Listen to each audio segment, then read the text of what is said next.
आरोपियों पे कई तरह की कार्यवाहियां की जा रही हैं। अगर हम बात करें, दिल्ली पुलिस ने आईपीसी की धारा 186, 353, 120 बी, 34 और 16 यूएपीए एक्ट के तहत आरोपियों को गिरफ्तार किया है। ये आरोपी करीब 9 महीने पहले इसी साल मार्च में चंडीगढ़ एयरपोर्ट के पास किसानों के प्रोटेस्ट में भी मिले थे।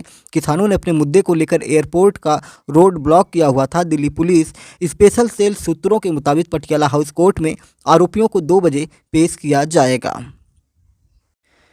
संसद पर परिसर में घुसने वालों के बाद कुछ नियम कानूनों में बदलाव किया गया है और सुरक्षा प्रोटोकॉल में बदलाव किए गए हैं। नए बदलाव के अनुसार विजिटर का प्रवेश निलंबित कर दिया गया है। मुख्य द्वार का उपयोग अब केवल सांसद ही करेंगे। मीडिया और स्टाफ सदस्य एक अलग गेट का उपयोग करेंगे। जब विजिटर के पास फिर से शुरू किए जाएंगे तो वे एक अलग गेट का भी उपयोग करेंगे। वर्तमान में जांच के 4 स्तर हैं, रिसेप्शन से लेकर विजिटर गैलरी तक, और इनमें पैट डाउन और मेटल डिटेक्टर शामिल हैं। अब हवाई अड्डों की तरह यहाँ भी बॉडी स्कैनर लगाने की तैयारी है और इस तरह की घुसपैठियों को रोकने के लिए दर्शक दीर्घा में कांच का आवरण भी लगाया जाएगा कि कोई वहाँ ऊपर से कूद कर नीचे ना आ पाए। जय हिंद, नमस्कार। मैं मोहन पाठक और आज चर्चा करने वाले हैं कि संसद पर हमले की जब 22वीं बरसी मनाई जा रही थी और संसद हमारा चल रहा था, उसी दौरान उसी दिन क्यों अचानक से संसद के अंदर कुछ लोग घुस जाते हैं और वहाँ पे पीले रंग का गैस उड़ाना शुरू कर देते हैं। क्या है पूरा मामला, पूरा डिटेल से जानेंगे और किस प्रकार से भारतीय संसद में ये सारी व्यवस्थाएं कहा जाए कि जो सुरक्षा व्यवस्था है उसको किस प्रकार से तोड़कर इतने नए नवेले संसद में घुस जाते हैं, और ये जो चीज़ें हैं कहीं ना कहीं भारतीय सिक्योरिटी पर सवालिया निशान खड़ी करती हैं। बता दें कि लोकसभा की कार्यवाही चल रही थी और 2 युवक दर्शक दीर्घा से सदन में कूद गए। दर्शक दीर्घा का मतलब होता है कि जब लोकसभा का चलता है या लोकसभा पार्लियामेंट जो अपनी होती है या राज्यसभा होता है, जो भी संसद होती है हमारी, उसमें जो सांसद होते हैं वो उनके अनुमोदन पर या उनके साथ कुछ लोग उनके द्वारा संसद के अंदर लाए जा सकते हैं, जो वहाँ की कार्यवाहियों को देख सकते हैं, सीखने के लिए, समझने के लिए। और उसी तरह से ये ट्राई करके इसके अंदर आए थे और उसका फ़ायदा उठा लिए। जबकि जिन सांसद महोदय के द्वारा ये दोनों आए थे अनुमोदन पर, ये कहा जाए तो वर्तमान में सरकार जो है उसी सरकार के ही सांसद थे, बीजेपी सांसद थे। और जब ये लोग अंदर आते हैं तो सांसदों के बीच हड़कंप मच जाता है, क्योंकि इससे पहले भी भारत में एक आतंकवादी संसद में हो चुका है, आतंकवादी हमला। तो सांसदों ने पहले इनको पकड़ा और पकड़कर पीटना शुरू कर दिया, फिर सिक्योरिटी के हवाले कर दी गई। और सवाल उठते हैं कि जो संसद की 3 लेयर की सिक्योरिटी होती है वो कैसे तोड़ी जा चुकी थी। तारीख था 13 दिसंबर 2001। ठंड का मौसम था और बाहर धूप खिली हुई थी। संसद का विंटर सेशन चल रहा था और महिला आरक्षण बिल पर हंगामा जारी था। इस दिन इस बिल पर चर्चा होनी थी, लेकिन 11:02 पर हंगामे के बीच संसद को स्थगित कर दिया गया। इसके बाद उस समय के प्रधानमंत्री अटल बिहारी वाजपेयी और विपक्ष की नेता सोनिया गांधी संसद से निकल गए। तब के उपराष्ट्रपति कृष्णकांत का काफिला भी निकलने ही वाला था। संसद स्थगित होने के बाद गेट नंबर 12 पर सफ़ेद गाड़ियों का तांता लग गया। इस वक्त सब कुछ ठीक था, लेकिन अगले चंद मिनटों में संसद भवन के बाहर जो हुआ उसके बारे में कभी भी किसी ने कल्पना भी नहीं की थी। 11:30 सुबह में, यानी कि दोपहर में 11:30 पर संसद के बाहर गेट नंबर 11 पर हलचल बढ़ जाती है।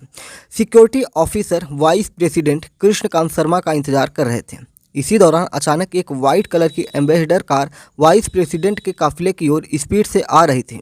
सिक्योरिटी में लगे जवान इसलिए चौकस हुए क्योंकि आमतौर पर संसद भवन के अंदर आने वाली गाड़ियों की स्पीड इतनी नहीं होती है, और इसी से इनके कान खड़े हो गए। ये लोग अनुमान लगा ही रहे थे कि कार के पीछे लोकसभा के सिक्योरिटी गार्ड जेपी यादव तेजी से दौड़ते नजर आए। जेपी फौज में रह चुके थे। उन्होंने संदिग्धों को भांप लिया था और कार के ड्राइवर को रुकने का इशारा कर रहे थे, लेकिन वो रुक नहीं रहा था। जगदीश को इस तरह से भागता देख तैनात एएसआई जीतराम, एएसआई नानचंद और एएसआई श्याम भी उस कार को रोकने के लिए दौड़ पड़े। जैसे ही ड्राइवर ने देखा कि कई सुरक्षाकर्मी उसे रोकने के लिए बढ़ रहे हैं, उसने कार की स्पीड और बढ़ा दी। वो आगे आने वाले मोड़ पर बैलेंस खो बैठा और उसकी गाड़ी फुटपाथ पर चढ़ गई और वहीं पर रुक गई। करीब 11:30 बजे उपराष्ट्रपति के सिक्योरिटी गार्ड उनके बाहर आने का इंतजार कर रहे थे और तभी सफ़ेद एम्बेसडर में सवार 5 आतंकी गेट नंबर 12 से संसद के अंदर घुस गए। उस समय सिक्योरिटी गार्ड निहत्थे हुआ करते थे। वरिष्ठ जो पत्रकार हैं उन लोगों के द्वारा जो उस समय की रिपोर्टिंग की गई थी, और बहुत सारे ऐसे पत्रकार थे उस समय वहाँ पर मौजूद थे, संसद में मौजूद थे, उन्होंने जो अपनी आंखों देखी जो बताई उसको अब हम आपको बताने की कोशिश कर रहे हैं। उम्मीद है कि सही चीज़ें आप तक पहुँच जाए। वो बताते हैं वो लोग कि उस दिन जो घटना घटी वो एक आश्चर्यजनक घटना घटी। उन्होंने बताया कि गेट से निकलते हुए राशिद अल्वी की बाइट ली थी और वहीं खड़े थे। इन पत्रकार का नाम है संदीप यस, और ये उस समय काम करते थे, जैन टीवी में काम करते थे। उन्होंने बताया कि राशिद अल्वी की ये बाइट लिए और वहीं खड़े थे और दूसरे सांसद के निकलने का इंतजार कर रहे थे कि उनसे भी बातचीत की जाए। इस दौरान एक कार तेजी से इनके सामने से निकली। उस समय एक वीडियो जर्नलिस्ट हुआ करते थे भान प्रकाश। उन्होंने बताया कि उस समय रजत शर्मा के शो आज की बात के लिए काम कर रहे थे, जो स्टार टीवी पर आता था। भान प्रकाश बताते हैं कि ये घटनाक्रम केवल 1 मिनट में हुआ था। कार के टकराते ही एम्बेसडर के चारों दरवाजे खुले, गाड़ी से 5 लोग बाहर निकले। इनके हाथ में बंदूक देखकर वहां पार्क में काम कर रही एक महिला माली ने जोर से चीखा, बदमाश आ गए, बदमाश आ गए। 10 मीटर दूर खड़ी महिला माली को एक आतंकी ने गोली मार दी और सभी AK-47 बंदूकों से अंधाधुंध फायरिंग करने लगे। इन्हें रोकने का प्रयास करने वाले 4 सिक्योरिटी ऑफिसर गंभीर रूप से घायल हो गए। संसद के अंदर और बाहर दूसरे लोगों को लग रहा था कि कोई पटाखे फोड़ रहा है। तभी गोलियों की आवाज़ के बीच एक जोरदार धमाका होता है तो सुरक्षा में लगे जवान और ऑफिसर्स तुरंत गेट नंबर 11 की तरफ दौड़ते हैं। वायरलेस पर JP यादव ने सूचना दे दी कि संसद पर आतंकी हमला हो चुका है। इसी के साथ सायरन बजने लगता है। सायरन बजने के साथ लोग इधर उधर दौड़ने लगते हैं। ये वो समय था जब संसद भवन के अंदर सुरक्षा बलों के पास बहुत कम हथियार हुआ करते थे। JP यादव ही लगभग हर गाड़ी की जांच करते थे। उस दिन भी वो ही चेकिंग इंचार्ज थे। JP यादव पूर्व फौजी भी थे। भान प्रकाश बताते हैं कि ये सब उनके सामने ही हो रहा था। JP के हाथ में वॉकी टॉकी था, उनके पास कोई हथियार नहीं था। उन्होंने आतंकियों को रोकने की कोशिश की, लेकिन उनमें से एक ने JP के सिर में गोली मार दी और वो वहीं पर गिर गए। CRPF, दिल्ली पुलिस और संसद के सुरक्षा गार्ड 11 गेट की तरफ बढ़े और दोनों ओर से फायरिंग होनी शुरू हो गई। अब समय हो चुका था 11:40 सुबह में। अलार्म के बजने और वायरलेस पर खबर मिलते ही संसद के सारे दरवाजे बंद कर दिए गए। सुरक्षा में लगे जवान सतर्क हो गए। सदन में मौजूद गृह मंत्री LK आडवाणी और रक्षा मंत्री जॉर्ज फर्नांडिस समेत सरकार में शामिल सीनियर मिनिस्टर को सुरक्षित जगहों पर ले जाकर छिपा दिया गया। इसके बाद सभी सांसदों को लोकसभा में ही सुरक्षा घेरे में ले लिया गया। भान प्रकाश बताते हैं कि उन्होंने देखा जो संसद का मेन एंट्रेंस गेट है उसे पार करके आतंकियों की गाड़ी सबसे आखिर में चली गई, जहां उपराष्ट्रपति कृष्णकांत का ऑफिस है। उस समय भाजपा के वरिष्ठ नेता मदन लाल खुराना गेट के बाहर थे। जैसे ही एक जवान ने उन्हें देखा, थोड़ा सा गेट खोलकर उन्हें अंदर खींच लिया। अगले ही पल एक बुलेट वहीं आई जहां खुराना खड़े थे, यानी कि खुराना उसके निशाने पर थे। मदन लाल खुराना जो भाजपा के नेता थे। 11:50 की घटना आपको बताते हैं। 5 आतंकी अब अपनी लोकेशन बदलने की तैयारी में थे। एक आतंकी तेजी से फायरिंग करता हुआ संसद के गेट नंबर 1 की तरफ दौड़ने लगा। बाकी 4 आतंकी गेट नंबर 12 की तरफ बढ़ने लगे। ये किसी भी तरह से संसद के मेन गेट से होते हुए उसके अंदर घुसना चाहते थे। एक आतंकी लगभग वहां पहुंच ही गया था, लेकिन संसद भवन के दरवाजे की 9 सीढ़ियों से पहले ही उसे सुरक्षा कर्मियों ने ढेर कर दिया। आज भी संसद के इसी गेट पर गोलियों के निशान हैं। 5 में से ये ही पहला आतंकी था जिसे मार गिराया गया। सभी आतंकियों के कंधे पर बैग थे। जिस तरह से वे गोलियां और ग्रेनेड बरसा रहे थे, लग रहा था काफ़ी मात्रा में इनके पास गोलियां और बम होंगे। सेना और NSG संसद भवन में घुस चुकी थी। संसद का सत्र होने के कारण लगभग सभी टीवी चैनल के कैमरामैन और संवाददाता वहां पर मौजूद थे, जो गेट के बाहर मौजूद थे। सायरन बजने के बाद गेट बंद हो गए। वहीं से टीवी चैनल वाले इस समाचार को लाइव दिखाना शुरू कर देते थे और पूरी दुनिया भारत के संसद पर, भारत की आत्मा पर हुए हमले का लाइव प्रसारण देख रही थी। लोकतंत्र के मंदिर पर हमले को देख रही थी पूरी दुनिया, और पूरी दुनिया दहल चुकी थी कि ऐसे हमले किसी भी देश में किसी भी जगह पर किए जा सकते हैं। जो सबसे सुरक्षित जगह भारत का था, वहाँ पर जो ये हुआ था। एक आतंकी संसद में घुसने के लिए गेट की तरफ बढ़ रहा था। उसने ग्रेनेड की पिन निकाली और अगले ही पल वो कारों के लिए लगी तारों की बैरिकेडिंग में फंस गया। उसके हाथ से ग्रेनेड गिरा और ब्लास्ट हो गया। उसकी मौके पर ही मौत हो जाती है। समय हो चुका था 12:10 PM। सुरक्षा एजेंसियों के जवानों ने बाकी चारों आतंकियों के रास्ते ब्लॉक कर दिए थे। वे आगे नहीं बढ़ पा रहे थे। हड़बड़ाहट में चारों छिपने की जगह खोज रहे थे। एक आतंकी गेट नंबर 5 की तरफ बढ़ रहा था। इसी दौरान एक जवान ने उसे ढेर कर दिया। अब 5 में से 2 आतंकी मारे जा चुके थे। आतंकी आत्मघाती हमलावर बनकर आए थे। उन्हें पता था कि उनका बचना मुश्किल है। तीनों ने संसद भवन के अंदर घुसने की कोशिश में ब्लाइंड फायरिंग शुरू की और गेट नंबर 9 की तरफ बढ़ने लगे। हमारे जवानों ने उन्हें गेट नंबर 9 से थोड़ा पहले ही घेर लिया था। दोनों ओर से फायरिंग हो रही थी। फायरिंग के साथ आतंकी ग्रेनेड भी फेंक रहे थे। एक के 47 करके से गोलियां बरसा रहे थे और एक एक करके तीनों आतंकियों को उस समय मार दिया गया। इस तरह दोपहर 12:10 तक ऑपरेशन खत्म हो चुका था। इसके बाद सारे सांसदों, मंत्रियों और स्टाफ को बाहर निकाला गया। उस समय के दिल्ली पुलिस के जो तत्कालीन कमिश्नर थे अजय राज शर्मा, उन्होंने बताया कि हम ये नहीं जानते थे कि कितने आतंकी हैं। हमें लगा कि हो सकता है कोई छिपा हुआ हो जो बाद में कोई बम धमाका कर दे। हमने सघन तलाशी अभियान चलाया और कुछ ही घंटों बाद हमें संसद भवन के क्लीन होने की खबर मिल गई थी। लगभग 40 मिनट में सुरक्षा बलों ने ऑपरेशन खत्म कर दिया था। जब वो बाहर आए तो चारों ओर बारूद और खून की बदबू थी, ऐसा बताते हैं संदीप यस। उन्होंने बताया कि कई हफ्ते तक उस गंध की दुर्गंध को ये भुला नहीं पाए और ठीक से खाना तक नहीं खा पा रहे थे। उन्होंने बताया कि बाहर आकर उन्होंने देखा कि एक आतंकी का बैग पड़ा था।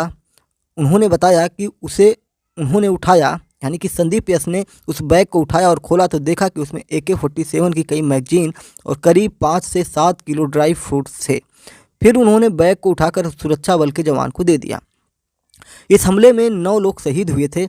इनमें संसद सुरक्षा के 2 सुरक्षा सहायक जगदीश प्रसाद यादव और मातबर सिंह नेगी, दिल्ली पुलिस के 5 सुरक्षाकर्मी नानक चंद, रामपाल, ओम प्रकाश, ब्रिजेंद्र सिंह और घनश्याम, केंद्रीय रिजर्व पुलिस बल की महिला कांस्टेबल कमलेश कुमारी और CPWD के कर्मचारी देशराज थे।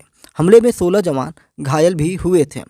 शहीदों में जगदीश प्रसाद यादव, कमलेश कुमारी और मातबर सिंह नेगी को अशोक चक्र, नानक चंद, ओम प्रकाश, घनश्याम, रामपाल और विजेंद्र सिंह को कीर्ति चक्र दिया गया था।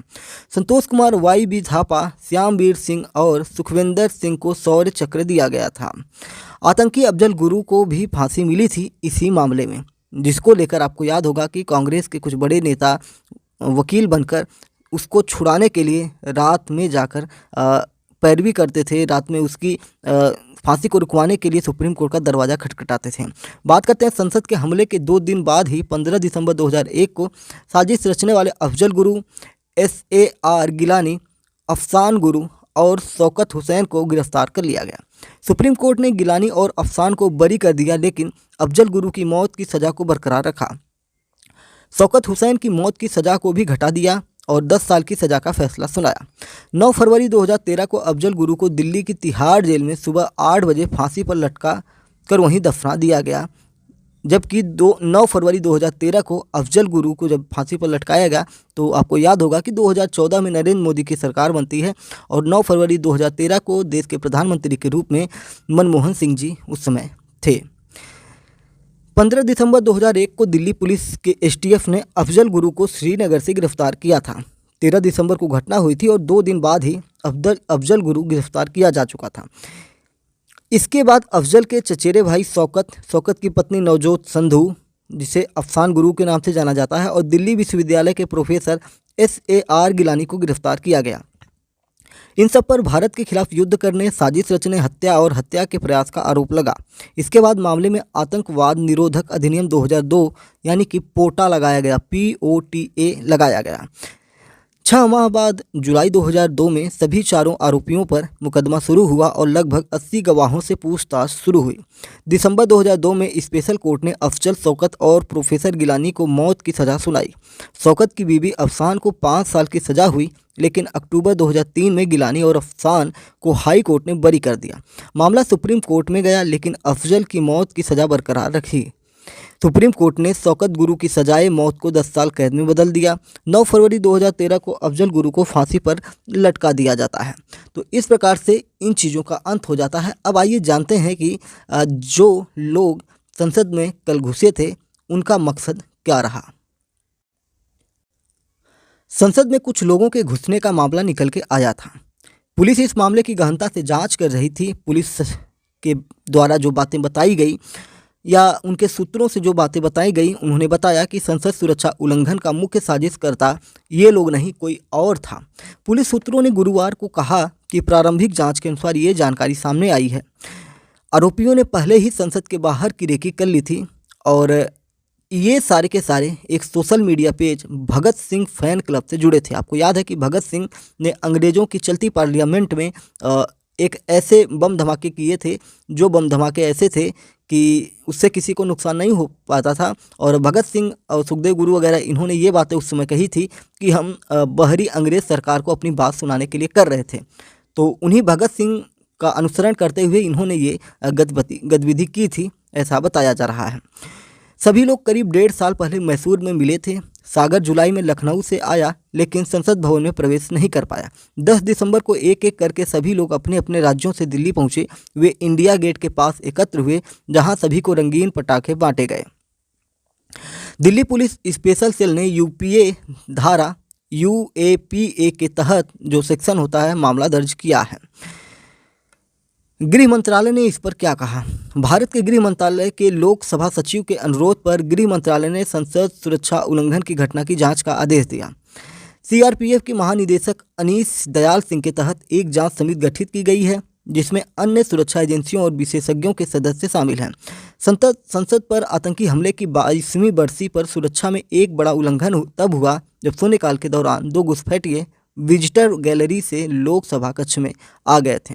लोकसभा में सुरक्षा उल्लंघन में 2 व्यक्ति हाथों में कनस्तर लेकर दर्शक दीर्घा में सदन में कूद पड़े। सांसदों द्वारा काबू किए जाने पर पहले उन्होंने कनस्तरों से पीली गैस छोड़ी और नारे लगाए। इस प्रकार से भारत की संसद में एक तरह से मानेंगे कि 22वीं बरसी यानी कि 22 वर्ष जो हुए हैं, उनमें सेंध लगाकर फिर से उन्हीं चीज़ों को दोहराने की कोशिश की गई। खैर, इनका तरीका कुछ अलग था। इनके जो वीडियोस सामने आ रहे हैं, जो इनकी बातें निकल के आ रही हैं, इनमें एक लड़की है जो लोकसभा के बाहर से पाई गई, संसद के बाहर से पाई गई। वो वहाँ पे नारे लगा रही थी कि हम छात्र हैं, हम अपनी आवाज़ सुनाना चाहते हैं। खैर, मामला क्या था कुछ पता नहीं चल पाया है, कुछ क्लियर नहीं हो पाया है। जांच के बाद जो रिपोर्ट आएगी उससे सारी चीज़ें साफ हो जाएंगी। तो उम्मीद है कि आपको संसद भवन पर हुए हमले, पिछले हमले और वर्तमान हमले सभी समझ में आ चुके हैं। चैनल पर नए हैं तो MPS हिंदी को सब्सक्राइब करके इसी तरह के न्यूज स्टोरीज के बारे में जानकारी ले सकते हैं, अपने करंट अफेयर्स तैयार कर सकते हैं। आप किसी भी तरह की परीक्षा की तैयारी कर रहे हैं, उन सब के लिए सबसे महत्वपूर्ण होने वाला है। और अगर आप सामान्य जानकारी के लिए सिर्फ देश दुनिया के बारे में जानना चाहते हैं, तब भी आपके लिए 100% प्रामाणिक खबर आप तक पहुँचती है, जो संपूर्ण विश्लेषण के साथ आपको मिलता है। तो चैनल पर नए हैं तो सब्सक्राइब करके डेली करंट अफेयर्स और न्यूज एनालिसिस के लिए हमारे साथ जरूर जुड़िए। जय हिंद, नमस्कार, भारत माता की जय।